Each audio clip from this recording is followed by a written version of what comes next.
Assalamualaikum warahmatullahi wabarakatuh. Selamat pagi kawan-kawan semua. Hari ini kita kembali ngobrol dengan Bapak Lukman Hakim, Wali Kota Metro periode 2005 sampai 2015. Dia juga sempat menjadi wakil wali kota sebelumnya. Terus karir beliau memang dari bawah sempat menjadi camat. Nah, kita akan bernostalgia soal karir beliau dari bawah, karena beliau kan hari ini lebih banyak dikenal sebagai wali kota saja, ada pada puncaknya. Mungkin pada kesempatan ini kita akan bercerita bagaimana beliau memulai merintis karir sebagai PNS, ASN sekarang, mulai dari mana, biar orang komprehensif juga memahami, atau Pak Lukman juga bisa bercerita kenapa kemudian tertarik menjadi ASN dan meniti karir di jalur itu. Ya, mungkin bisa diceritakan dari awal, Pak. Oke, terima kasih Pak Adinda Rahmat telah yang pagi ini bersama saya, bersama teman-teman lain yang punya kreativitas untuk untuk memadu, berkolaborasi gagasan-gagasan. Kalau saya hanya sekedar ingin menyontohkan, ingin memberikan satu pengalaman pribadi yang pastilah buat orang lain, buat orang di luar sana, terutama yang memang berbeda dengan apa yang terjadi pada diri saya, pasti tidak akan menarik. Tapi buat orang-orang yang mungkin punya pengalaman, punya alur kehidupan, cerita kehidupan yang sama seperti saya, akan jadi pembanding. Apalagi di tengah suasana politik yang luar biasa saat ini, politik yang dinamikanya tinggi. Sudah memasuki tahun-tahun politik seperti ini, rasanya sih mereka juga akan punya pemikiran yang sama nantinya, dan akan bisa menjadi inspirasi lah kalau mungkin. Tadi Adinda Rahmat membuka dengan sebuah harapan untuk saya bisa menceritakan tentang mulainya berkarir di pagi tadi. Selama 7 menit saya sudah bercerita membuka itu, mulai masuk ke dalam itu.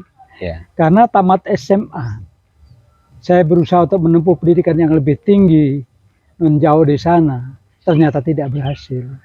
Ya tidak berhasil, saya tidak mau menyalahkan kondisi, menyalahkan orang tua, tapi memang mungkin harus demikian. Harus begitu jalan. Harus begitu jalan hidup ini. Jadi jalan hidup kita tidak ada yang tahu kita ke depan. Yang pasti tahu kita yang di belakang sudah kita lalui. Yang hari ini kita kerjakan. Nah, yang besok kita nggak tahu. Apalagi di kita ini masih banyak juga karena pemikiran program-program yang akan kita lakukan ke depan. Walaupun seperti saya udah usia yang udah sepuh ini, masih juga berpikiran ada satu keterpanggilan terhadap masa depan. Yang merupakan satu hal yang menarik. Saya ingin cerita langsung setelah saya sampaikan tadi, tahun 70 saya tamat SMA. Lalang Buana 2 tahun, 3 tahun. Saya bisa sampai ke Jogja untuk ikut kuliah, walaupun dengan tertatih-tatih, menderita. Akhirnya kembali lagi ke Metro. Kemudian saya juga sudah memulai dengan cara mengambil kerja apapun, menjadi kuli batu.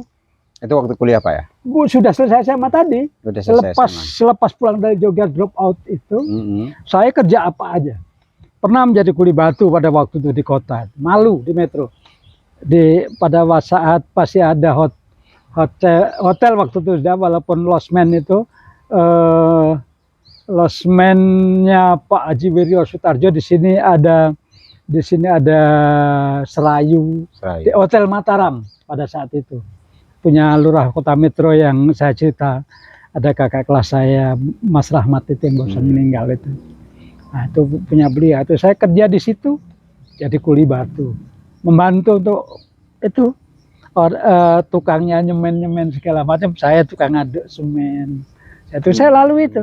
Nah, tapi nggak tahan lama, karena kehidupan di kota ini pada waktu itu masyarakatnya masih nggak begitu banyak, masih teman-teman, malu sama teman-teman. Sekitar umur 20-an ya?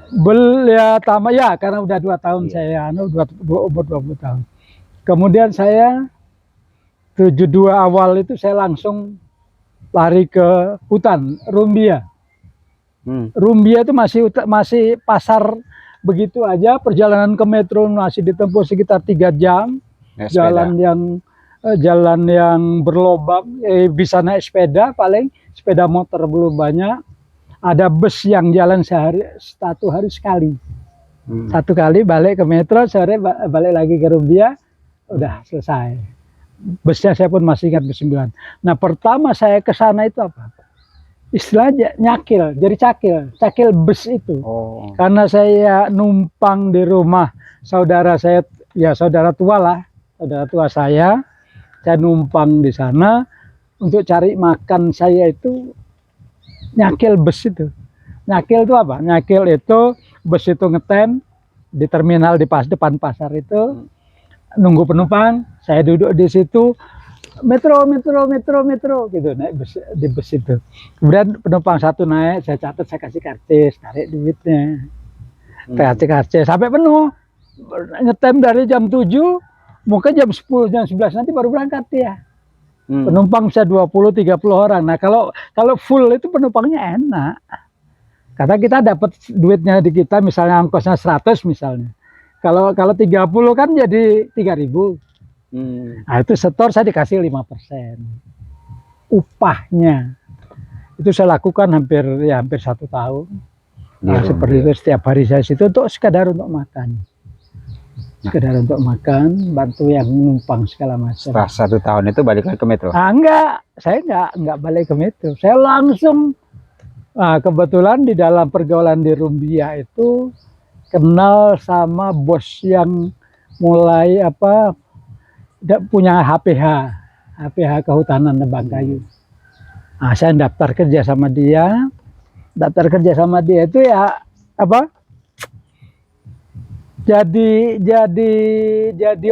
kalau dulu istilahnya onder itu mandor lah. Mandor, ada mandor penggesek, bawa penggesek. Saya ke kampung-kampung cari siapa yang mau ikut gesek. Nanti udah per kubik saya bawa rambangan, kalau dulu istilah saya masih ingat rambangan. Mandor. Geseknya masih begini. Oh, tukang geseknya apa pengawasnya? Saya nyari penggeseknya, saya jadi pengawasnya. Jadi tukang cari orangnya juga. Itu gesek begini.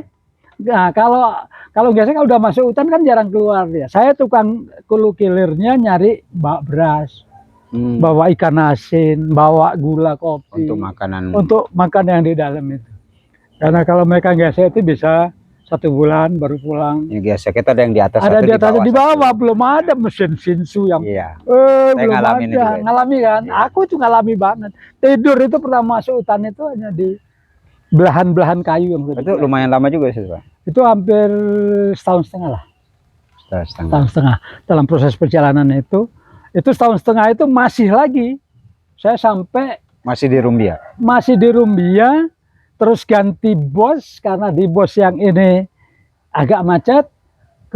Dulu mungkin Adinda Rahmat pernah dengar atau pernah ke Tanjung Jati. Tanjung Jati perusahaan kayu yang sudah besar. Oh, itu nama perusahaan ya? Nama perusahaan Tanjung Jati, nama perusahaan yang pegang HPH di sepanjang Waiterusan. Jadi masuk dari Rumbia itu masih turun ke sungai dekat Kuala dekat laut sana, nyebrang pakai perahu itu. Yang sekarang mungkin daerahnya udah di bawah Tulang Bawang lah. Itu di bawah Tulang Bawang, Waiterusan itu. Sampai ke sana tetap jadi mandor. Masih urusan kayu. Masih urusan kayu mengayu, urusan hutan menghutan. Itu belum kuliah? Belum, itu baru tahun 74, 72 lah, 72, 73 sampai 73. Nah 73 almarhum ayah saya rupanya ngelihat saya nggak tega. Badan hitam, ya namanya di hutan. Nggak keruan lah badan ini, kan kasihan lihat anaknya. Dan kemudian kebetulan juga almarhum ayah saya itu mendekati pensiun. Mendekati pensiun dari PNS di kesehatan. Dia bilang udah pulang aja lah nak, katanya. Pulang aja, kamu gantiin bapak. Karena dulu kan ada penggantian formasi pensiunan kan ada. Oh iya dulu ya. Dia zaman dulu ada. Ya karena sudah perintah orang tua ya kita ikuti kan. Sekitar bulan September lah saya itu 2003 ya 2003 ayah itu pensiun, saya masuklah mulai jadi pesuruh di dinas kesehatan itu honor, tukang ketik. Karena ayah saya itu 2003 enggak dong? Bapak jadi wali kota 2005. Bukan, ini masih tahun 73, 74. 73, 74, 1973. Bapak saya itu tukang ketik kan, tukang ketik. Dulu kalau mungkin Nadine tahu kan, tulis ya. Bukan kartu kuning, tahu nggak kartu kuning? Iya. Askes. Nah, tukang ketik kartu kuning pertama ada di Lampung Tengah lama itu kan ayah saya, Pak Basun itu. Nah, saya masuk jadi tukang ketik itu, menggantikan bapak. Formasinya duduknya di situ. Ada Askes Metro masih bernaung di bawah dinas kesehatan pada saat itu. Jadi ngerti banget tentang Askes itu. Saya di situ. Nah, itu cukup lama saya. Gaji saya berapa? 5.500 rupiah waktu itu. Ya itu lumayan gede ya. Apa 550? Pokoknya 55 gitulah. 550. Kecil banget, sangat kecil banget lah. 550 kalau gaji PNS golongan 2 itu sudah sekitar ya ratusan ribu lah. Iya. Waktu itu 300.000, saya gajinya 550 waktu itu. Bayangkan saja betapa beratnya tukang ketik. Masih ada uang 5 rupiah ya. Iya, masih ada uang 5 rupiah, masih laku waktu itu. Nah, itu prosesnya. Tapi itulah memulai saya bisa bekerja tekun, bekerja teratur, Tertib lah ya, ada waktunya. bekerja tertib, ada tanggung jawab. Itu saya mulai merasakan itu. Karena kita ya anak bawang lah. Tapi itu juga ternyata yang mengawali saya itu tadi. Pacaran sama ibunya. Sebenarnya nggak pacaran karena dia Di situ juga. karena dia kerja di situ. Oh. Saya masuk di September 73 itu. Dia sebelumnya mungkin dia sekitar pertengahan tahun bulan Juli apa, karena dia itu bukan ikatan dinas. Ikatan dinas dari SPPH, Sekolah Pembantu Penilik Hygiene. Jadi Kesehatan. posisi unit itu lebih di atas. Lebih dia langsung diangkat duluan, udah PNS duluan. Nah, itu cerita uniknya di situ. Bahkan nantilah saya ceritain lebih lanjut kalau kita ada waktu di situ. Nah, kesimpulannya saya masuk jadi tukang ketik di situ. Tapi ya karena Berapa lama jadi honorer, Pak? Kalau honorer saya itu masuk di September tadi mulai. Iya. Diangkat itu baru bulan Maret tahun 77. Bayangin. 4 tahun lebih. 4 tahun lebih saya honorer dengan gaji. Itu zaman dulu ya? Ya, zaman dulu. Tapi ya itu karena memang saya tetap berpikiran maju, berpikiran positif, pasti saya bisa bekerja ini dengan baik dan pasti akan mendapatkan kepercayaan. Nah, betul saya kerja di situ tekun sekian tahun saya honorer. Saya jadikan itu satu proses untuk pembelajaran saya menjadi lebih baik, satu proses untuk saya mengenal banyak orang, satu proses saya untuk berorganisasi. Waktu itu masih Risma di Masjid Al Mujahidin itu. Orang tua saya kan samping PB itu, Iya. sama samping PB itu kan.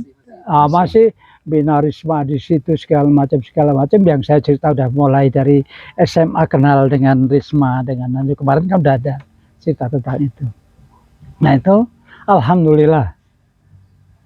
Walaupun ternyata kenapa saya panjang tadi bisa honor sampai 4 tahun, yang program saya sebenarnya di ASN di PNS, masuknya PNS itu mengganti formasi pensiun. Karena formasinya almarhum bapak saya itu sudah disabet oleh provinsi. Oh. Jadi saya harus mencari formasi baru. Makanya lama itu. Jadi formasinya bukan tukang ketik lagi. Formasinya ya tetap mana yang dapat diangkat kan pada prinsipnya kalau PNS pada saat itu kan ya tamat SMA ya 2A. Oh, 2A tugasnya apa, terserah aja, monggo kan gitu. Tapi karena saya sampai 4 tahun itu, kemudian saya banyak belajar. Pada saat saya ngurus terakhir di 7677 sampai 77 berhasil itu, ya banyak yang bisa saya bantu. Karena saya termasuk itu tadi, karena mungkin bergaul, karena mungkin bisa kenal banyak orang, baik strata yang kecil maupun strata yang agak tinggi sedikit, sampai saya berani ke BKN pada saat itu, ke Jakarta untuk urus ini. Saya bisa bawa banyak orang. Jadi teman-teman saya yang honorer itu kalau nggak salah 14 orang waktu itu, bisa saya bawa, saya urus semua, berhasil. Jadi PNS semua. Jadi PNS semua. Jadi calon PNS kalau waktu itu pertama kan SK calon PNS, setelah setahun baru PNS. Dan alhamdulillah. Nah itulah mengawali daripada profesi sebagai ASN. Dari pesuruh hampir 4 tahun tadi, dari September 73 sampai 77 tadi. Nah di tengah sebelum jadi PNS itulah saya sudah berumah tangga dengan masih honor ya? Masih honor saya. 76 Januari saya udah nikah. Belum kuliah? Ya belum lah. Saya kan cerita kuliah itu sudah anak 2. Masuk kuliah itu sudah anak 2. Jadi saya belum kuliah. Nah itulah beratnya di situ. Tapi saya itulah nggak malu saya. Masih honor, sudah nikah. Kebutuhan kan meningkat. Gaji kecil tadi, malu sama istri, gajinya banyak. Dia udah PNS. Gengsi dong, laki dong. Iya. Bapak gengsi dong. Aku kerja sampingan. Oh, tambahan. Kerja sampingannya itu nanti pertama kali belum punya modal naik sepeda, bantu ada dokter praktek, ada dokter Juante Saleh dulu di jalan kepala rumah sakit, aku bantu praktek di situ. Tahun berikutnya ada dokter Doni Sewandono, aku pindah berhenti praktek bantu dokter Doni Sewandono di samping Hotel Family dulu, Nubandria. Iya. Masih ada di situ, kalau yang tahu lama tak tahu semua itu. Kemudian terakhir dokter Sofian AT, kepala dinas kesehatan mungkin yang tokoh Golkar dulu, ingat kan Sofian AT. Yang terakhir kepala dinas provinsi sampai ke Pemda juga, di asisten. Saya bantu praktek pertamanya mereka itu. Jadi bantu praktek, kalau sore naik sepeda, bantu di depan daftarin orang-orang berobat, ngeracik obat, itu bisa saya waktu itu. Obat ini, obat itu, karena kalau waktu itu dokter praktek kan sekaligus dengan obatnya. Nah itu. Nah setelah saya nggak bantu praktek dokter, saya berpikir ya dapat gaji gitu, dapat honor. Sebulan kasih sekian, alhamdulillah tambah penghasilan karena nambah kebutuhan. Nah, punya anak 1 perempuan, saya masih ngontrak rumah di belakang Jalan Sriwijaya itu, ada belakang komplek Muhammadiyah itu, ada yang belakangnya kantor Paskanya Muhammadiyah, tahu nggak di situ? Iya. Belakangnya itu ada jalan kecil, jalan 1 meter sampingnya itu saya di dalam itu rumah. Ada rumah papan gitu, lantainya tanah. Di situ udah 2 tahun. Di situ ngontrak 2 tahun. Tahun berikutnya sudah agak lebih baik, udah agak lebih bagus penghidupannya. Bisa deket sama kepala dinas. Yang anak pertama Mbak Lina ya? Pipi, ada Pipi. Di mana sekarang? Ada sekarang di dinas tenaga kerja sini. Oh. Itu. Kemudian udah agak bagus nih karena hubungan sama kepala dinas bagus. Ibu kepala dinas itu bisnismen. Seorang ibu itu bisnis memanfaatkan jabatan bapaknya. Dia ngereditin motor, ngereditin televisi, ngereditin mobil. Pegawai yang ngambil banyak. Pegawai kesehatan banyak, Lampung Tengah. Mantri-mantri kan terkenal zaman dulu, mantri banyak duit toh. Yang ngurusnya ini. Jadi pekerjaan di kantor itu udah banyak tertinggal karena nah ini mulai ngawur juga. Banyak tertinggal karena ibu kepala dinas kan nggak ada balik negor. perintah ibu kepala dinas. Memandatkan sama bawahannya. Aku juga masih honor, katanya ya bosnya kadang-kadang cuma mikir aja, paling marah tapi nggak berani marah karena yang perintah aku kepala dinas kan, kepala dinas. Bahkan saya nggak boleh ngontrak rumah, ditumpangin di mes kesehatan, tempat para bidan para itu loh, rumah yang depan Pak Derun Effendi ada rumah 2, rumah Pak Wadi Rahman, tahu nggak? Ada rumah 2 yang jalan pojok yang sekarang udah didem itu. Iya. Ada samping rumah sakit yang saya bangun pada saat saya sudah jadi wali kota lantai tinggi itu kan perumahan. Ada 2 rumah lama itu salah satunya saya, tapi campur sama bidan-bidan karena mes. Padahal cuma 2 kamar, sekamar untuk saya, sekamar untuk itu. Saya berkeluarga. Enggak, sebelah sini dong. Kalau bidan sana itu sekolah bidan, terpisah. Nah saya, tapi karena saya terpaksa, saya tinggallah di rumah itu. Itu ceritanya, itu sampai di rumah dinas itu sampai tahun 80 bahkan. Tapi ibu itu maju, usahanya maju. Tapi setahun saya tunggu, ya nggak dapat komisi. 2 tahun saya tuh nggak dapat komisi. Oh, nggak dapat komisi? Tapi dari ibu itu hanya sekadar aja, nggak jelas. Padahal usahanya besar lah, sampai kreditin mobil dokter-dokter puskesmas Lampung Tengah. Yang ngurus saya motor. Dapatnya hanya kontrakan gratis. Nah, itu hanya dapat kontrakan gratis rumah itu karena udah dikasih rumah kan. Padahal rumah itu numpang juga mes. Lucu lah itu. Akhirnya saya ya dengan terpaksa saya sampai Bu, saya banyak kegiatan saya di kantor terganggu. Kemudian ya hasil juga ya saya malulah sama istri, saya bilang. Maka saya tak mundur aja dari usaha ini. Ya udah, kata ibu itu, kalau memang nggak mau bantu saya ya udah, kata dia, gitu aja. Ya udah, alhamdulillah.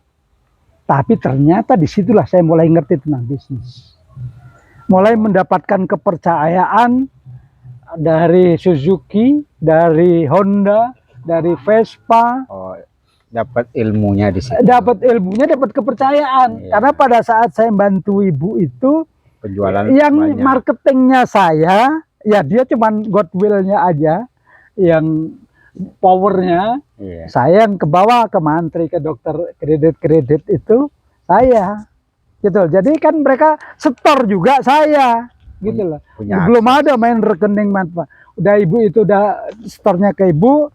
Nah, Lokman, kamu store ke dealer sana nih, store ke dealer. Oh, gitu dulu. Jadi masih manual, ke dealer juga ya? Saya punya akses. Saya dari punya bawah akses. Ke atas juga ya. Saya punya akses, itu kan asik seperti itu. Saya punya akses. Akhirnya setelah saya putus sama dia, ya saya diem sejenak sambil saya usaha. Nah, di tengah-tengah itulah yang cerita saya sampai punya angkot itu. Saya waktu itu hanya kebeli, akhirnya Vespa buruk, Vespa bekas, ya kan, bekas kredit yang orang macet itu saya tutupi. Akhirnya saya jual lah Vespa itu, terus sekitar tahun 80-an itu, udahan itu, sebelum kuliah juga tuh, 7980. Udah PNS juga. Nah, saya bisa beli Suzuki Truntung. Suzuki Truntung yang pickup itu lah, pakai pickup. Iya. Metro Pekalongan itu duduknya nyamping gini. Nyamping ya. Nyamping.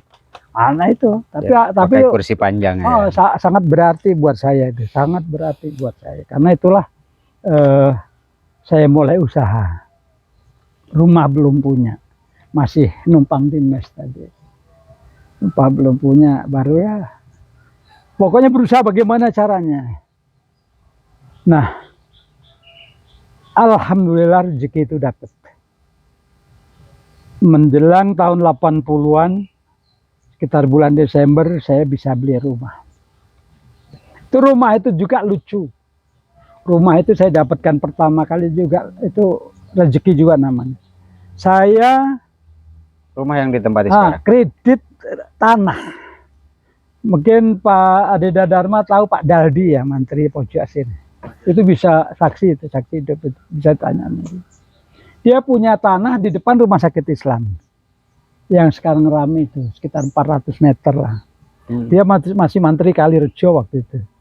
Mungkin karena dia beli rumah yang di sini, dia jual lah sama saya tanah. Ya mas, aku nggak punya duit mas. Ya wes lah, dikredit lah, diangsur. Daya angsur itu setahun. Sekitar tahun 79 sampai dengan 80 awal itu. Menjelang lunas, ada rumah yang samping musola. Rumah pertama saya itu, yang metro kita sekarang, untuk posko metro kita center itu. Ditawarkan ke saya. Waduh, nggak punya uang, tapi saya punya tanah itu walaupun lunas, tak pasangin merek tanah itu. Pagi-pagi tak tancepin, tanah akan dijual. Pagi tak tancepin, sore itu hilang mereknya. Tapi besok paginya ada orang nyari saya. Mau dijual berapa tanahnya? Saya yang buka. Waduh, serius benar Bapak ini, Pak Rasid itu. Rasid Wahyu, Rasid bos, kakaknya Ayah dulu. Oh iya. Bosnya kan yang diikuti Ayah dulu kan Pak Rasid itu. Iya, iya. Dipanggil saya akhirnya, saya dipanggil ke kesehatan itu, nyuruh orang dia, saya datang. Mau dijual berapa tanahmu? Ya mintanya sih 4,5, 4,5 juta, saya bilang. Ya udah 4 juta ya. Saya itu yang nyebut itu. Mau saya pakai untuk saya dapat borongan kantor BKKBN. Ngomongnya gitu dulu. Ya udahlah kalau 4 juta bayarnya kontan. Nah, ada rumah di samping musola itu mati minta 4,3 juta. Saya belilah rumah itu 4,3 juta. Ya rumah tua juga, tanahnya hampir 1.900 meter. Alhamdulillah bisa punya rumah. Oh. Kita udah pakai mobil tadi, pakai mobil itu masih. Waduh, ini mau dandaninnya pakai apa ya? Mau cepet, pengen cepet tidak. Nggak ngomong-ngomong sama istri, saya jual lah mobil angkot saya itu. Saya jual untuk dandan rumah itu karena pengen cepet pindah, nggak numpang di mes tadi. Ceritanya. Aduh, alhamdulillah udah tak jual. Marah-marah istri, kenapa gitu ini? Ya udah, nanti mobil cari lagi, saya bilang. Mobil cari lagi. Nah, waktu beli mobil tadi terselip pada satu cerita mungkin. Sampai karena punyanya Vespa, mau untuk uang muka mobil itu kurang, cincin kawin 2 sama istri saya jual. Untuk nambahi. Uang arisan istri saya kumpul di situ semua. Akhirnya cukup bayar separuh, ngeredit mobil itu 1 tahun. Alhamdulillah 10 bulan lunas. Tahun 80-an itu. Dari hasilnya? Dari hasilnya itu, melunasin ngangsur. Woi, tapi kerjanya pagi, sore, siang, malam mobil itu. Kalau subuh itu, saya jam 3 itu karena kalau di mes kan dekat sama Damri ya. Iya. Damri. Saat akhir-akhir Damri udah tahu ke rumah, tok. Oh, Bom, ada penumpang ke Raman Utara. Ya udah, saya langsung catat. Yang bawa angkot sendiri? Saya bawa sendiri pagi itu. Oh. Tapi jam 7 saya udah di rumah, persiapan mau kerja dibawa sopir. Oh. Terus malam nanti habis maghrib sopirnya naruh mobil, tapi dia bilang, Pak itu di Pekalongan ada cataran bibit cengkeh bawa ke Tataan, Pringsewu. Gitu, aku jalan lagi malam. Enggak ada rasa takut, enggak ada apa, aman waktu itu. Aku sering sekali subuh itu di Sukadana, subuhan itu di Jepara, subuhan itu di Metro Kibang. Berarti sebenarnya lebih aman dulu deh. Aman sekali kalau zaman itu, betul-betul aman, sangat aman. Apalagi di tengah-tengah itu kan ada Petrus, ya kan? Zaman itu aman betul itu, nggak ada namanya begal itu, nggak ada. Mau lewat Sukadana sana aman aja. Orang tatuan tembak. Artinya nggak ada lah. Nggak ada sama sekali. Dan di sini nggak ada rasa takut. Karena apa? Ini tuh supaya dapat duit tadi, duit yang halal tadi, nggak ada rasa takut. Mau bawa mobil kemanapun udah aman aja. Gitu. Dan penumpang itu rutin dari Damri itu. Iya, rutin. Rutin Damri belum banyak yang mau sampai penumpang. Ya Damri dari situ itu, dari situ ada dulu ya. Ada dari Jawa ya turunnya di situ. Terus penumpangnya kalau ada 5 orang, 6 orang yang mau ke Sukadana, mau ke Jepara, itu panggil saya. mau ke Kidul Kali katanya pada saat itu panggil saya, mau ke Pungur panggil saya. Jadi ya, kayak rutin, tinggal ngasih aja si Cakil yang manggilnya tadi ngasih tip kan, kita kasih tip sama dia. Nah itulah awal-awal saya sampai nyopir angkot segala macam. Dan belum ada Nggak ada apa yang ngetok pintu, tok tok tok tok, Om. Panggil saya Om.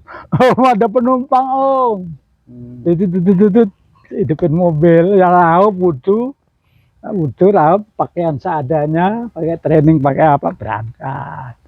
Tapi asik loh kerjaan seperti itu. Sampai akhirnya punya rumah. Sampai akhirnya tadi punya rumah, ya udah mikir dandanin rumah, tak jual dulu lah mobil itu. Off dulu angkot. Angkot. Nah itu. Tapi harapan untuk terus usaha dengan itu udah ketemu jalan. Itu masih anak satu. Sudah saat di mes itu sudah nambah anak satu lagi, Lina itu. Oh. Yang kedua itu akhirnya saya udah di mes kesehatan itu, udah di komplek rumah sakit itu. Jadi yang satu di rumah 15 Timur yang tua, yang satu sudah di kesehatan itu. Nah pindahlah akhirnya, singkat cerita, tahun 80-an akhir itu saya pindah ke rumah selikur ini. Nah itulah saya mulai terpikir, istri sudah, anak sudah 2, rumah sudah punya, terusik kembali kepengen sekolah. Kalau saya cuman modal SMA aja, saya mau apa? Luar biasa sekali perjalanan yang seperti itu. Ya kan tadi saya udah bilang pagi tadi, kalau yang mau merubah nasib kita kan kita sendiri. Ya udah, dengan dimotivasi oleh, saya bilang, seorang mantri senior saya yang juga dia akhirnya jadi sarjana hukum karena kuliah lebih dulu dari saya.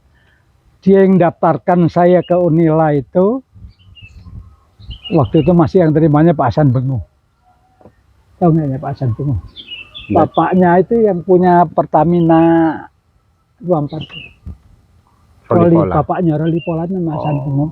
Angkatannya Pak Amin. Orang dinas kesehatan juga? Bukan, dia itu pendidik, guru. Oh, di Unila. Guru SMP, dia pegang Unila itu.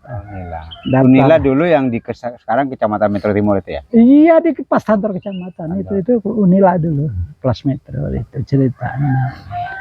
Alhamdulillah perjalanan sampai menjadilah PNS tahun 77 itu. Tapi disitulah saya mulai bergabung di organisasi. Jadi udah PNS 100 kuliah itu ya? Status kuliah setelah PNS, jadi PNS itu 77, 81 saya. 80 pindah, 81. 80 pindah itu tahapan-tahapan saya. Di 81 itu kuliah barulah kenal organisasi. Enggak, sebelum itu. Antara 81 saya udah berorganisasi kan. Di Risma tadi? Iya, di Risma, kemudian sekitar setelah mulai daripada ini mulai juga di Pemuda Muhammadiyah. Setelah saya pindah rumah. Oh iya. Saya masuk Pemuda rumah 81 itu ya. 81 terus naik sampai ke NPI kan. Iya. Iya kan? Sampai ke NPI yang sempat juga saya kan SMA PI. SMA PI saya cerita kemarin kan, kemarin. Kemudian di antara waktu 80-an inilah saya masuk di Pemuda Muhammadiyah. Oh, IMM-nya enggak? Enggak, saya langsung ke Pemuda Muhammadiyahnya. Waktu itu ya sampai dengan wakil ketua. Wakilnya Prof Marjuki waktu itu. Ya udah agak aktif, kemudian karena aktif di Muhammadiyah itu masuklah diutus ke KNPI. Ya. KNPI sekitar tahun 84, 85 yang ramai di Kota Gajah, karena saya habis sekretaris KNPI, kantornya di Sanggar Pramuka. Iya. Ya kan? Iya. Nah, di situ yang sama saya banyak, siapa sih? Lah, Badawi. Iya. Pak Badawi saya udah terus Pak Badawi banyak lah waktu itu. Nah, akhirnya itu saya pasca ribut di Kota Gajah. Sebelumnya pasca ribut itu saya udah sekretaris Kotip itu. Oh cerita iya. Itu saya udah tahun saya itu pindah dari tadi kan di kesehatan nih.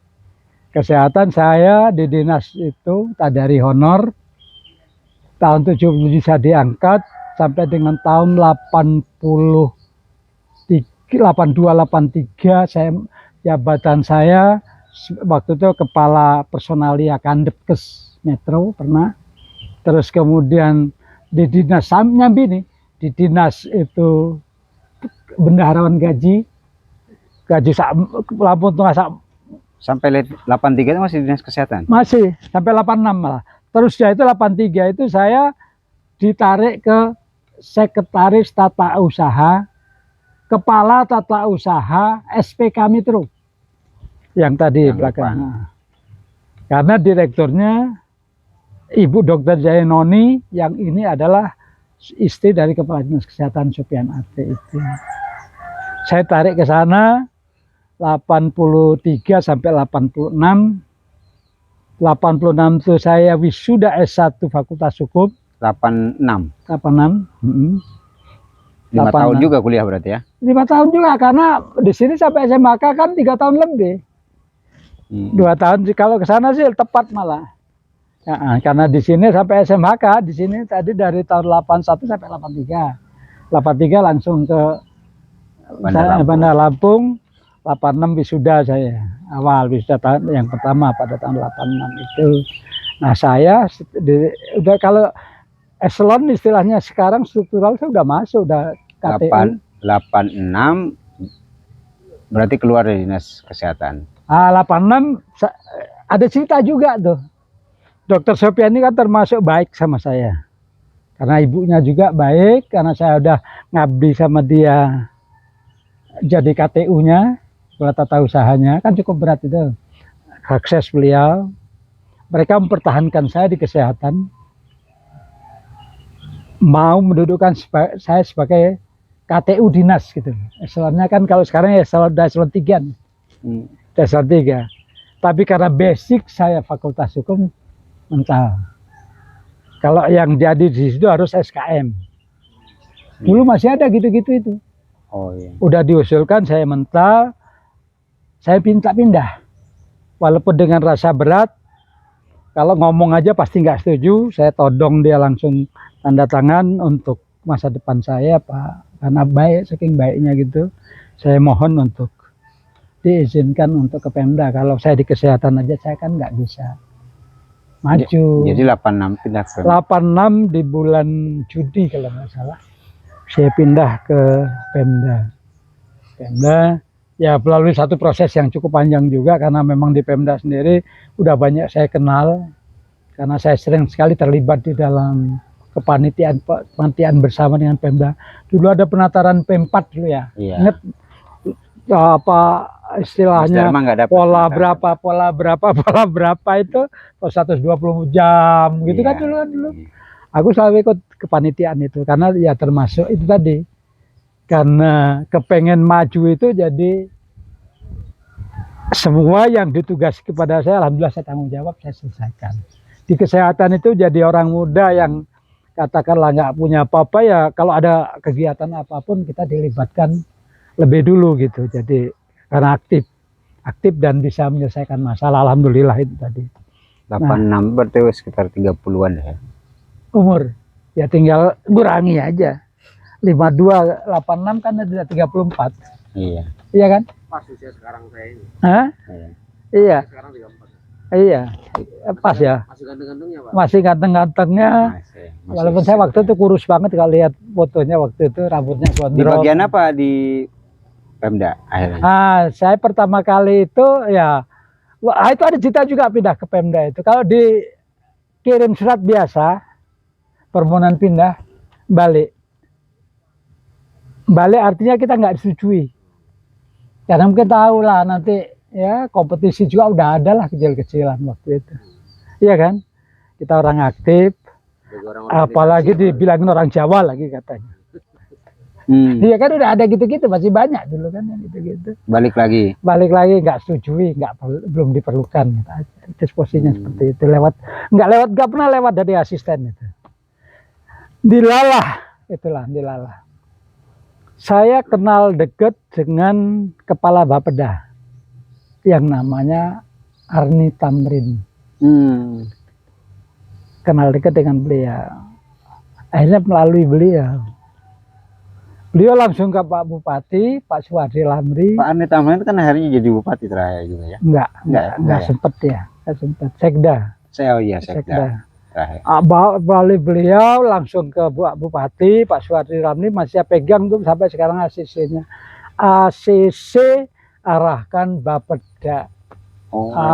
Gitu masih main gitu juga. Dibawa tempat saya kenal baik, Pak Arni Tamrin, bawa ke Bupati, ACC arahkan Bapeda. Masuklah saya di Juni itu langsung di Bapeda.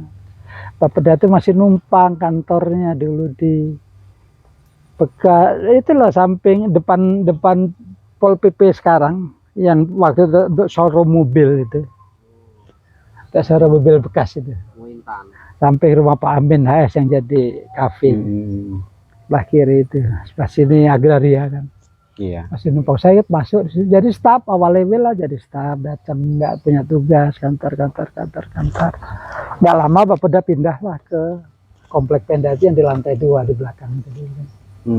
Nah, pindah sana. Nah, saya pertama kali dapat surat keputusan setelah ya tadi mungkin karena kenal dekat sama kepalanya tadi, sama Bapeda. Jadi kasih kepala seksi penyusunan rencana kegiatan. Ada waktu itu di Bapeda. Itu udah tahun 88 kalau nggak salah SK itu. 88. Jadi posisi rencana kegiatan di bawah sekretariat, sekretaris Bapeda. Di bawah sekretaris Bapeda. Nah, di situ cukup lama. Akhirnya itu 88, tahun 90 itu ada kesempatan ikut pendidikan khusus jangka panjang, long course di Universitas Indonesia, di LPEMUI, Lembaga Pengembangan Ekonomi Universitas Indonesia di Salemba itu. Nggak ada yang berani itu 9 bulan loh. Aku pikir nekat aja lah. Anak biar sama istri udah PNS kan. Aku nekat lah 9 bulan itu. Non degree kan. Tanpa gelar. Karena kalau di luar negeri 9 bulan itu dapat gelar itu. Aku kos di Jakarta 9 bulan ikuti pendidikan itu. Nah, disitulah kita ngerti tentang perencanaan, ngerti tentang manajemen, ngerti tentang. Jadi betul tolak ukur bagi saya.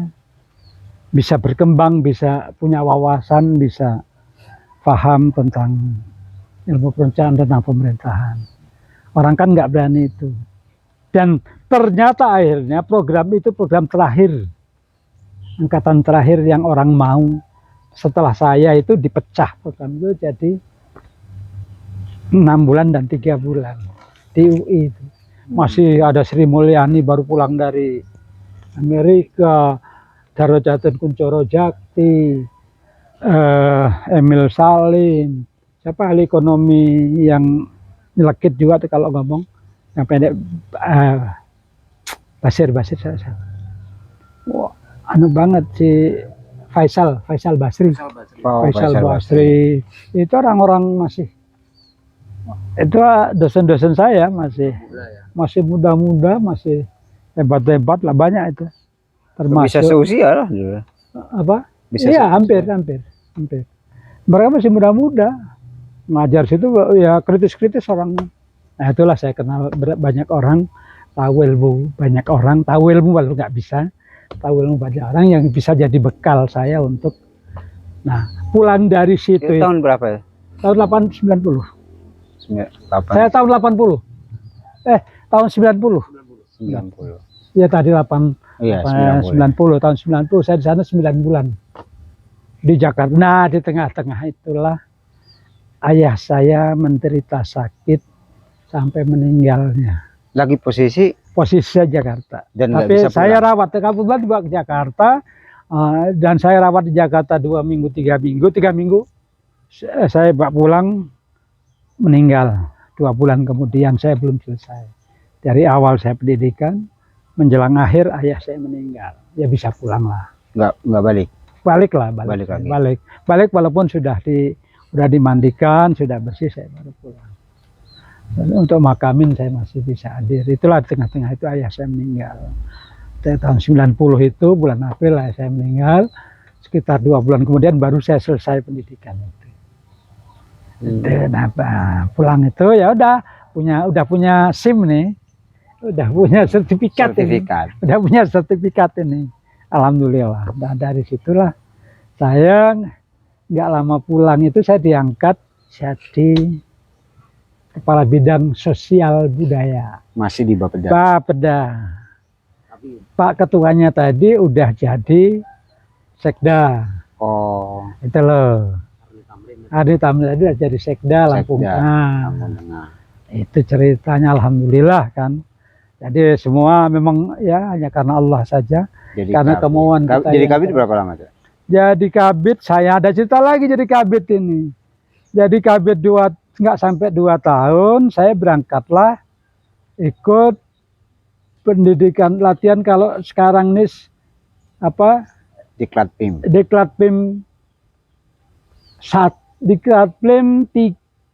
ya, Diklat PIM 3 untuk eselon 3 itu kan 3 kan.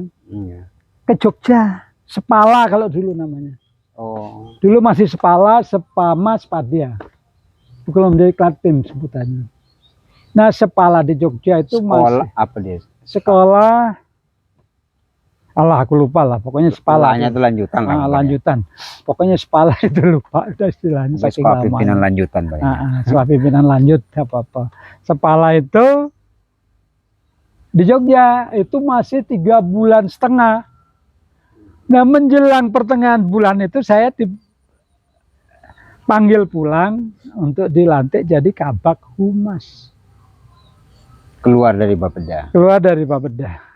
Kabak humas. Jadi kabak humas. Belum selesai? Belum. Saya sehari itu saya dilantik balik lagi saya ke Jogja. Oh, ngelanjutin. Ya lanjut lah harus. Itu kan penjenjangan yang nggak bisa ditinggalin. Itu 3 bulan. Jadi mungkin 1 bulan lagi selesai. Dilantik jadi kabak humas, pulang udah kabak humas. Lama juga Pak ya pelatihannya? Oh, lama-lama dulu. Zaman dulu bulan, kalau sekarang enak sebulan sana kita pulang menggarap tugas di rumah balik lagi. Kalau sekarang enak. Nah, kalau dulu 3 bulan jadi di kerangkeng. Tadi bayangin 9 bulan tadi aku lalu. Harus mumpuni pengetahuan kalau dari kabak. Sebulan. Terus kemudian 3,5 bulan itu. Berapa lama di kabak, Pak? Nah, kabak ini yang mungkin juga cukup lama itu. Jadi tahun 90, mungkin 92 atau 93 jadi kabit Sosbud. Kabit Sosbud mungkin 3 tahun 96 3 tahun 96 buka jadi kabak humas. Enggak lama juga jadi kabak humas, enggak sampai 2 tahun. Geser menjadi sekretaris kota administratif. Oh, camat. Sekot, camat nanti camat habis sekot itu lucunya lagi. Oh, jadi sekot ke camat. Jadi sekot. Nah, jadi sekretaris kota administratif, wali kotanya pertama Pak Kanci Kardinal. Kan tahu. Keduanya Pak Moses Herman. Bapaknya Andi Kardinal ya. Ketiganya Pak Sahabudin Yusuf almarhum. Ketuanya Denny. Ya, tuh jadi tanya dah. Itu nggak lama-lama jabatan itu. Nggak lama jabatan itu. Jadi mulai perebutan di KNPI KNPI itu masih sekretaris Kotip ini udah sekretaris. Oh, bukan di camat. Bukan sekretaris Kotip. Sekretaris Kotip. Jadi ya itulah tetap kita berorganisasi, sekretaris tetap diriin. Bahkan LLI ini saya diriin waktu sekretaris Kotip. Oh. LLI ini dengan 14 orang pertama. Itu tahun 97. 7 ya. 96. Sudah sangat profesional ngurusin para lansia. Pastinya 96 itu. Iya. 96. Profesional ngurusin lansia. Iya. Dari 14 orang LLI di Kota Metro anggotanya. Banyak yang waktu itu udah nambah-nambah senam masih pakai jari. Ngerti nggak jari? Sarung. Bukan. Apa? Jari, sarungnya wong wedok. Pakai gendongan itu kan. Sarungnya ibu-ibu untuk gendong anak itu. Jari. Ya. Itu lucu banget itu. Jadi itu di Sekretaris Kotim. Nah, jadi itulah Pemda itu pertama kali pindah dari kesehatan masuk staf mungkin ada setahun lebih jadi kasih Jadi kabit. sekitar 2 tahun jadi kepala bidang juga nggak terlalu lama jadi kabag humas nggak terlalu lama jadi Sekretaris Kotim. Itu sekda masih Pak Berkembanglah saya waktu Sekretaris Kotim itu dengan di kota ini, karena kebetulan wali kota terakhir itu kan sudah tua. Pak Haji Kardinal itu kan udah sepuh. Iya. Ya belum Napolo sih sepuhnya, tapi itu Bapak berinteraksi dengan banyak orang. wah, dengan tambah lagi sampai ke KNPI tadi ceritanya. Berkawan dengan banyak orang itu jadi modal besar, jadi aset buat saya. Bergaul dengan banyak dan bekerja dengan profesional lah kalau istilah sekarang. KNPI nggak boleh nggak PNS. Iya, dulu nggak boleh. Dulu nggak boleh. Nanam penghijauan di kota ini kan pada Sekretaris Kotim.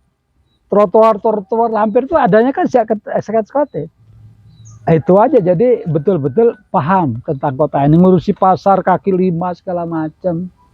Masang-masang jaring di jaringan irigasi itu untuk kegiatan bersih adipura segala macam kan di situ. Nah, itulah saya mungkin di KNPI posisinya jadi apa? Posisi jadi sekretaris.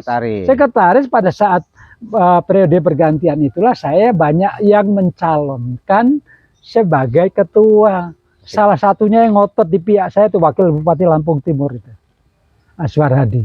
Itu satu-satunya yang ngotot harusnya di ketua.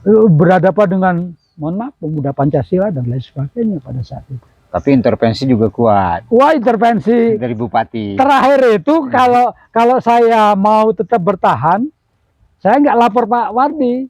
Iya. Laporlah Pak Bupati pagi-pagi, karena Pak Wali ini kan wali kota, tak lapori Pak Kardinal tadi, karena saya sekretarisnya. Rapor-rapor tuh udah di kantor Kotim kok waktu itu.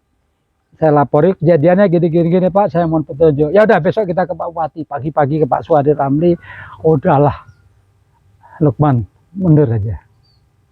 Mundurlah kita di situ. Nah, akhirnya tenanglah dunianya. Kalau nggak rame tuh, Kodem udah siap, provinsi udah di kita. Waktu itu kan luar biasa, kayak udah hebat banget gitu. Jadi ketua NPI itu. Hebat memang ketua NPI dulu hebat. Kayaknya udah hebat banget gitu. Itu dibuat oleh Bar Tanjung kan memang. Iya. Iya, memang waktu itu, dan memang sebenarnya kalau mau dan difasilitasi pemerintah. Yang itu fasilitas pemerintah. Dan kalau betul-betul dikelola dengan baik akan majulah KNPI. Iya. Banyak kok hasilnya KNPI itu, terutama Bar Tanjung. Nah, itulah cerita panjang sampai di situ. Yang Sekretaris Kotim berapa lama? Sekretaris Kotim mulai dari 96, tapi itu nggak lama. Ganti Pak Moses, Pak Kardinal itu 1,5 tahun. 97 akhir di bulan November, pada saat sudah Sahabudin Yusuf geser jadi camat. Saya dapat SK jadi camat. Pasca pecahnya Kota Mitro Jalan Lampung Tengah. 99. Enggak, itu sebelumnya pecah nggak lama itu, maka saya jadi camat selama sampai dengan 2000. Itu posisinya dari Sekretaris Kotim ke camat itu setara apa turun? Ya, kalau eselon sama, karena dia masih eselon 3. Tapi kalau istilahnya prestis Sekretaris Kotim. Iya. Karena apa? Kalau Pak Kardinal harusnya Pak Seko ini udah bisa jadi wali Kotim. Ya, tapi waktu itu kan linknya juga nggak masuk gitu saya. Kalau namanya pangkat kan banyak hal yang bisa dilakukan. Jadi camat sampai 98. Camat sampai 2000. Nah, 2000 pemilihan. Sampai 2000. Iya, sampai bahkan saya 5 bulan itu ngerangkep jadi camat dan jadi wakil wali kota. Ngerangkep aku. Jadi posisi bareng Pak Moses wali kota Metro setelah pecah ini, itu rangkap. Bukan, Pak Moses pindah dulu, nggak lama. Pak Moses itu hanya nggak 1 tahun, pindah jadi Sekda Lampung Barat. Oh iya. Iya, dari kota Oh, tiga, ya kan? Iya. Pindah dari Seksa Lampung Barat, gantilah Pak Sabudin Yusuf. Iya. Baru Sabudin Yusuf, baru sebentar saya jadi camat. Jadi Harusnya saya pikir, atau mau saya, ambisi saya, nggak Sabudin Yusuf yang jadi wali kotip. Saya sekretaris Kotip. enggak harusnya gitu, tapi kan memang senior beliau harus kita akui. Iya. Itu kakak saya juga Sabudin Yusuf. Jadi ya kalau dari sisi senioritas betul gitulah. Jadi posisi 98 masih di Rumbia. Siapa? Pak Lukman. Enggak di Raman, seperti Raman. Seperti Raman. Ya, udah disebut Raman. Masih Saya disebut Raman 98 sampai 2000. Jadi ceritanya 2000 itu aku kan 99 jadi daerah otonom. Lah iya, makanya aku masih udah di seperti Raman itu. Daerah otonom, wali kota pertama Pak Moses. Belum, pejabat wali kota. Iya, pejabat wali kota. Setelah Pak Moses itu dari Sekda Lampung Barat, ditunjuklah jadi pejabat wali kota Metro. Saya di Seputi Raman. Jadi wakil. Nanti itu kan melalui proses pilkada Metro yang pertama toh. Nah, saya camat Seputi Raman itu dalam kondisi serius jadi camat yang merasa bahwa tugas itu adalah sesuatu yang berat. Jadi camat masih kepala wilayah kan waktu itu kan? Iya. Masih kepala wilayah, bukan administrasi aja. Ya, 99 PJ. Mulailah proses pencalonan wali kota dan wakil wali kota Metro. Di akhir tahun 99. Iya. Karena pilkadanya itu di bulan Februari 2020. Pilkadanya. Masih kantor DPRD. Masih DPRD, masih di samping shopping center itu. Iya, depan shopping. Depan shopping itu. Jadi saya camat Seputi Raman. Tenang-tenang di sana, ngedem dan camat sampai rumah sini saya kontrain. Saya ke rumah kecamatan karena anak saya dua di Jogja semua. Ngapain di Metro kan? Kontrain aja rumah di sini. Saya di rumah kecamatan yang kecil itu sama ibunya saya suruh di ngantor di Puskes Seputi Raman itu. Saya suruh ngantor di sana. Susulan dari Metro datang bertubi-tubi. Pak Moses waktu itu kebingungan nyari pasangan. Karena juga udah pernah gandeng waktu di kota tidak pernah. Orang melihat itu dan orang tetap melihat kerja saya. Mungkin banyak kenal saya karena selama jadi sekretaris Kotip dan sebelumnya itu saya bercampur baur dengan masyarakat. Di beberapa organisasi saya masuk. Bahkan di perserikatan di PDM saya udah masuk di dalam pleno pada saat itu. Anggota pleno yang 11 orang saya sudah masuk. Sehingga itulah yang mungkin menjadi nilai tambah buat saya. Sehingga orang pada saat kebingungan mencari figur pendamping wali kota, yang wali kotanya karena dia pejabat itu ditunjuk, ya kan? Pejabat itu kan ditunjuk, ditunjuk oleh pemerintah, kemudian mencari orang yang betul-betul dari masyarakat, mungkin matanya tertuju pada saya. Di satu sisi politik, PDIP dan PAN, PDIP kan masih pemilihan langsung oleh DPR, 25 orang. Jadi PAN, PDIP dan PAN sudah 11. PDIP 9, PAN 2, nyalonin Santori kan? Iya. PAN kemarin Bang Santori ya? Iya, Santori berpasangan dengan Supriyadi, Insinyur Supriyadi berpasangan dengan Pak Santori. Dia udah baku nih, Nah, Pak Moses yang mau mencalonkan ngambil partai yang lain-lain, bingung cari wakil, orang tertuju kepada saya. Saya di Seputi Raman itu disusul terus pada saat mulai mencari itu yang akhirnya saya berpikiran apalah saya ini nggak punya koneksi, nggak punya uang, camat-camat betul ya, nggak cari duit lah. Seperti Raman mau cari duitnya dari mana? Kemudian koneksi keluarga juga nggak ada. Tapi ternyata betul-betul memang Allah memberikan satu berkah dari reformasi itu. Akhirnya saya iakan. Saksi hidup yang selalu mendampingi saya, Ustadz Agus Wibowo. dari PKS. PKS pun baru PK aja waktu itu. Dia udah anggota Dewan PK. Dia sudah anggota PK, Iya. Partai Keadilan, Iya, belum ada sejahteranya waktu itu. Ya ketua PK pertama. Dia yang mendekatin saya, dia tahu persis, dia yang mendorong saya, motivasi saya untuk maju. Akhirnya PK juga gabung waktu itu. PK gabung. Kalau PK pasti ke saya.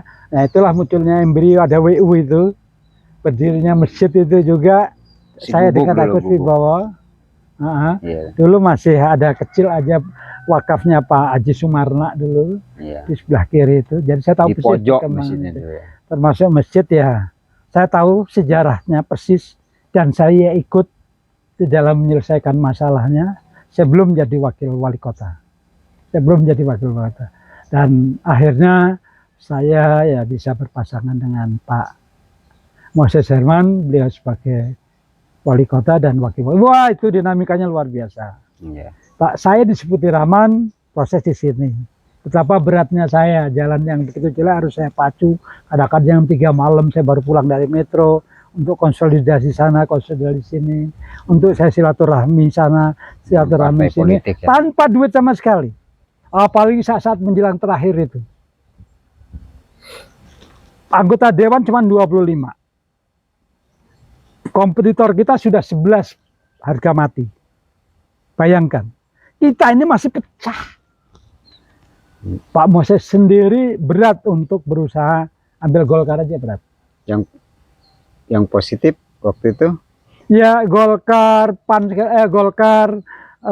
Yang diambil Pak Moses yang positif waktu itu apa? Golkar, partai-partai agama. Dulu masih ada Bulan Bintang, dulu PKB segala macam payah diambil. Dan Golkar yang waktu itu anggotanya paling besar 6 orang kalau nggak salah, itu ya sedikit yang dengan Pak Moses. Pecah juga. Pecah juga. Akhirnya ke saya. Alhamdulillah dengan saya berjuang yang tanpa lelah, bermanuver-manuver, terakhir itu manuver yang menentukan. Kalau partai Islam sudah, alhamdulillah partai agama sudah ke saya semua. Fraksi TNI Polri. Oh, iya. TNI Polri ada 3. Ya masih ada TNI Polri. Yang 3, yang 1 ketuanya udah nggak mungkin. Dia ini pasti PDI. Udah pasti saya nggak bisa diganggu gugat sama sekali. Karena dia dari Angkatan Laut. Ya kebetulan minoritas. Kebetulan. Yang 2 ini 1 tentara, 1 polisi. Satu rumahnya di dekat Antasari sana. 1 rumahnya di Gedung Tataan yang tentara ini. 1 polisi. Nah ini perjuangan saya dengan Agus Wibowo mendekati. Akhirnya saya dapat yang 2 ini, dia cuma nambah 1. Ini dramatis sekali kekalahan itu. Pada saat pemilihan di gedung DPR yang masih di samping shopping center itu dramatis sekali. Saya udah nggak tahu seperti apa. Jadi 14-15 itu? 13-12. Ada yang abstain? Nggak ada, 25, 13-12. Oh iya, 13-12. Itu ceritanya. Alhamdulillah pasangan Moses Herman Lukman Hakim dramatis sekali. Memang selalu dramatis. Tapi sebenarnya kalau ya 1001 dramatis juga. Kalau saya waktu itu ini ini ada kembangnya sedikit. Sore habis asar, tanggalnya tepat saya lupa. Saya berjabatan dengan Pak Moses Oke. Tengah malam itu ketua PDI Metro itu nyusul saya ke Rahman. Ketua PDIP waktu itu? Prasojo. Oh iya, Pak Prasojo. Datang ke Putih Rahman. Ya anggotanya dulu Pak Sigit juga. Ada adik saya 1 kan, Sigit. Iya. Ikut ke adik saya itu. PDI itu tokoh. PDI. Tapi nggak ngedukung. Enggak. Tapi dia itu yang tertuduh, dia yang belot. Padahal orang nggak tahu. Dia nggak bakal belot, dia PDI Tulen. Kan? Dia orang partai Tulen. Nah itulah suka duka, cerita-cerita tentang saya. Nah ini mudah-mudahan bisa menjadi inspirasi lah kalau sebuah kerja keras, kerja cerdas. Ya karena memang dan kerja ikhlas. Anak-anak muda ini kan perlu panutan. Itu juga akan membawa hasil yang maksimal. Dan akan membawa hasil yang maksimal, dan insya Allah kalau itu tetap dipegang akan jadi penguatan bagi kita. Iya. Oke, mungkin kita cukupkan dulu, nanti kita nyambung lagi sampai Ini kan masih pemilihan perwakilan ya dari DPRD. Nanti kita akan lanjut pada kompetisi bebas. Terima kasih kepada kawan-kawan. Salam payungi. Assalamualaikum warahmatullahi wabarakatuh.